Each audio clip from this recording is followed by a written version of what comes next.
بسم اللہ الرحمن الرحیم۔ ناظرین، حجاج بن یوسف ایک انتہائی ظالم جرنیل اور سخت گیر گورنر تھا۔ بنو امیہ کی حکومت کو مستحکم اور مضبوط بنانے میں اس کا بڑا حصہ رہا ہے۔ اس نے 73 ہجری میں مکہ کا محاصرہ کیا جو 7 ماہ تک جاری رہا اور کعبہ پر منجنیق سے پتھر برسائے۔ اس وقت وہاں حضرت عبداللہ بن زبیر رضی اللہ تعالی عنہ نے پناہ لے رکھی تھی، جنہیں اس نے شہید کروا دیا۔ یہ واقعہ اکتوبر 692 عیسوی کا ہے اور اس حملے میں 10,000 سے زائد مسلمان شہید ہوئے تھے۔ ناظرین، حجاج بن یوسف کا مکمل نام ابو محمد حجاج بن یوسف بن حکم بن ابو عقیل ثقفی تھا۔ طائف میں پیدا ہوا، وہیں اس کی پرورش بھی ہوئی۔ حجاج بن یوسف طائف کے مشہور قبیلہ بنو ثقیف سے تعلق رکھتا تھا۔ ابتدائی تعلیم و تربیت اس نے اپنے باپ سے حاصل کی جو ایک مدرس تھا۔ ناظرین، حجاج بچپن سے ہی اپنے ہم جماعتوں پر حکومت کرنے کا عادی تھا۔ تعلیم سے فارغ ہو کر اس نے اپنے باپ کے ساتھ ہی تدریس کا پیشہ اختیار کیا، لیکن وہ اس پیشے پر قطعی مطمئن نہ تھا اور کسی نہ کسی طرح حکمران بننے کے خواب دیکھتا رہتا تھا۔ بالآخر وہ طائف چھوڑ کر دمشق پہنچا اور کسی نہ کسی طرح عبد الملک بن مروان کے وزیر کی ملازمت حاصل کرنے میں کامیاب ہو گیا۔ ناظرین، وزیر نے جلد ہی اس کی انتظامی صلاحیتوں کو بھانپ لیا اور اسے ترقی دے کر اپنی جاگیر کا منتظم مقرر کر دیا۔ ایک چیز جس کی وزیر کو ہمیشہ شکایت رہتی تھی وہ اس کی سخت گیری تھی، لیکن اس سخت گیری کی وجہ سے وزیر کی جاگیر کا انتظام بہت بہتر ہو گیا تھا۔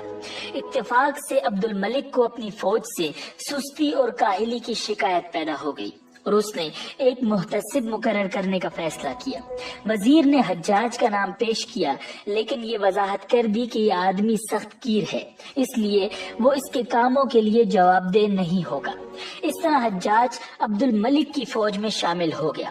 اس حیثیت سے اس نے عبد الملک کی خوب خدمت کی اور اموی فوج اس سے دہشت کھانے لگی، یہاں تک کہ خود وزیر کا دستہ بھی اس کی سخت گیری کا شکار ہوا، حالانکہ وہ خود کئی سال انہی میں شامل رہا تھا۔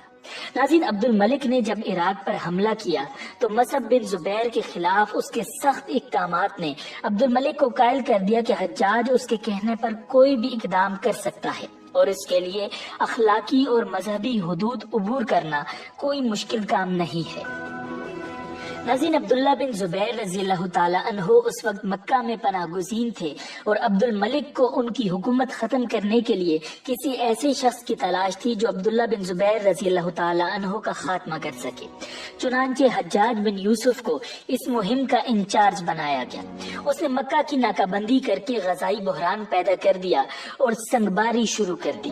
جب شامی خانہ کعبہ کی حرمت یا عبداللہ بن زبیر کی اخلاقی اپیلوں کی وجہ سے ہچکچاتے تو حجاج خود سنگباری کرتا تھا۔ اس مہم میں اس نے انتہائی سفاکی کا مظاہرہ کر کے عبداللہ بن زبیر رضی اللہ تعالی عنہ کو شہید کر ڈالا اور ان کی لاش کو کئی روز تک پھانسی پر لٹکائے رکھا۔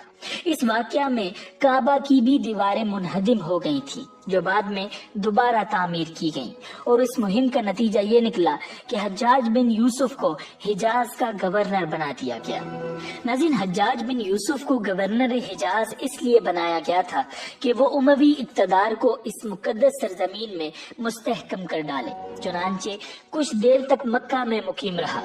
اس نے ہر اس شخص کو قتل کروا ڈالا جس سے اموی اقتدار کے خلاف زبان کھولنے کی توقع کی جا سکتی تھی۔ اس کے مظالم نے عوام کے حوصلے پست کر دیے اور وہ اموی غلامی پر رضامند ہو گئے۔ ناظرین، مکہ کے بعد مدینہ کی باری آئی۔ حجاج وہاں پہنچا تو صحابہ زادوں اور تابعین کی ایک کثیر تعداد موجود تھی۔ اس نے اہل مدینہ کو جمع کر کے ایک زوردار تقریر کی اور انہیں عبد الملک کی بیعت کرنے پر آمادہ کرنا چاہا، تاہم اہل مدینہ خاموش بیٹھے رہے اور کسی نے مخالفت بھی نہ کی، لیکن بیعت بھی کسی نے نہ کی۔ حجاج نے انہیں 3 دن کی مہلت دے کر رخصت کر دیا، لیکن ساتھ ہی قتل و غارت کا مشغلہ شروع کر دیا۔ لوگ اس کے ظلم و ستم کے واقعات سن چکے تھے اور واقعہ ہرا انہیں ابھی بھی بھولا نہیں تھا، اس لیے انہوں نے عبد الملک کی بیعت کر لی۔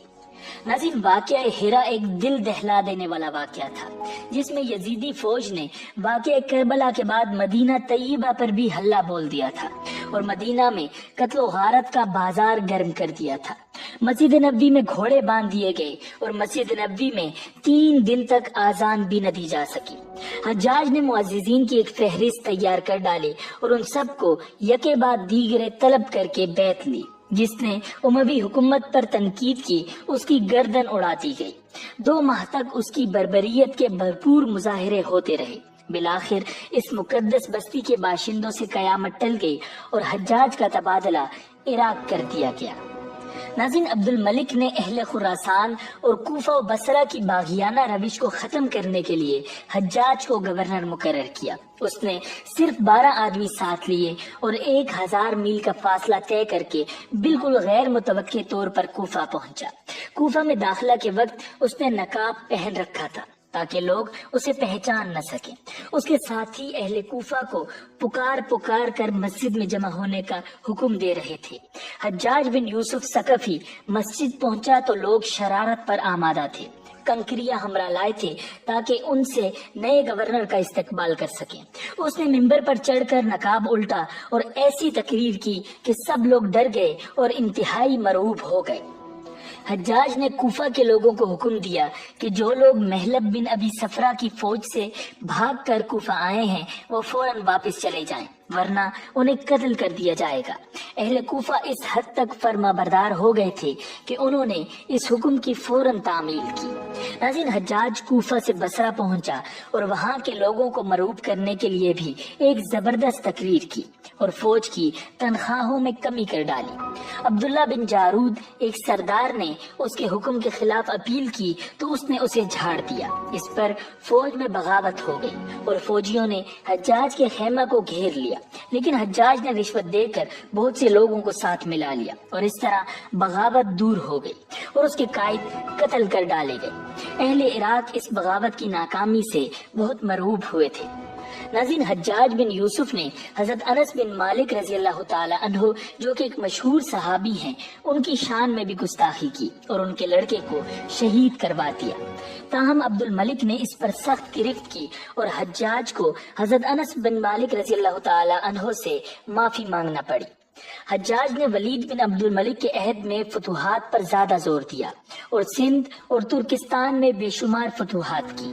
اس نے اپنے بھتیجے محمد بن قاسم کو سندھ پر حملہ کرنے کا حکم دیا اور یوں ہندوستان میں پہلی مرتبہ مسلمانوں کی باقاعدہ حکومت قائم ہوئی۔ ناظرین، حجاج بن یوسف نے بنو امیہ کی حکومت کو بہت وسیع کر دیا تھا۔ وہ بادشاہ کے فرمان پر کسی بھی حد تک جانے کے لیے تیار رہتا تھا۔ جہاں اس کے دور حکومت میں بہت سی فتوحات ہوئیں، وہیں اس کے ظلم و ستم نے لوگوں کو بنو امیہ سے متنفر کر دیا تھا۔ ناظرین، حجاج بن یوسف نے اپنے دور حکومت کے مخالفین پہ بے جا ظلم و ستم ڈھائے۔ اس کی محبوب سزا مخالف کو برہنہ کر کے بغیر چھت کے قید خانوں میں رکھنا تھی۔ اس معاملے میں وہ مرد اور عورت کی بھی تمیز نہیں رکھتا تھا۔ مزید اذیت کے لیے وہ ایک ہی خاندان کے مرد و خواتین کو ایک ہی جگہ برہنہ قید رکھتا تھا۔ ایک وقت میں اس کے برہنہ قیدیوں کی تعداد 50,000 تک پہنچ گئی تھی، جن میں 30,000 خواتین تھیں۔ ان قیدیوں میں اکثریت حجاج اور بنو امیہ کے سیاسی مخالفین کی تھی۔ ناظرین، حجاج بن یوسف ثقفی کی 13 رمضان 95 ہجری کو 53 سال کی عمر میں موت واقع ہوئی۔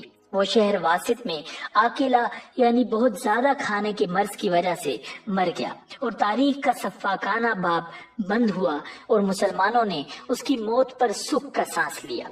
ناظرین، یہ شخص اتنا خوریز تھا کہ بعض مورخین نے لکھا ہے کہ اس نے تقریباً 1,20,000 مسلمانوں کو قتل کیا اور کئی ہزار مرد اور عورتوں کو زندان میں قید کیا تھا۔